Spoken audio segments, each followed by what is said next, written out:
चिराग TV 9 news में आपનું સ્વાગત છે। સૌથી પહેલા સમાચાર અમદાવાદથી, જ્યાં સિવિલ હોસ્પિટલના ટ્રોમા સેન્ટરમાં એક દિવાલ ધરાશાયી થઈ હોવાના સમાચાર છે। થોડા દિવસ અગાઉ જ જાણવામાં આવી હતી આ દિવાલ જે પડી ગઈ છે। આ દુર્ઘટનામાં જો કે જાનહાનિના કોઈ સમાચાર નથી। દિવાલ પડતા અફરાતફરી મચી હતી।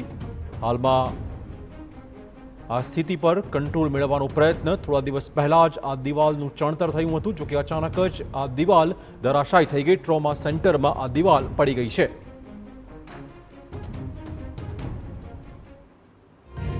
મળ્યો હતો કે ભાઈ અહીંયા તો ટ્રોમા વોર્ડમાં દિવાલ પડી છે। ફાયર બ્રિગેડ આવીને ઘટના સ્થળે તપાસ કરી, પણ એ ખાલી વોર્ડની કોઈ પાર્ટીશન દિવાલ હતી, જેના કારણે કોઈ અંદર પાણીનો અંદર સ્ત્રોત અંદર ગયો છે, જેના કારણે ઓલા પોલાડના કારણે દિવાલ ખાલી હતી એ પડી ગઈ હતી। ફાયર બ્રિગેડ આવીને તો તપાસ કરી, પણ કોઈ જાનહાનિ કે કોઈને ઈજા કશું હતું નહીં। એ વોર્ડમાં ખાલી જે દિવાલનો પાર્ટીશનનો ભાગ હતો પ્લાસ્ટરવાળો એ ખાલી પડી।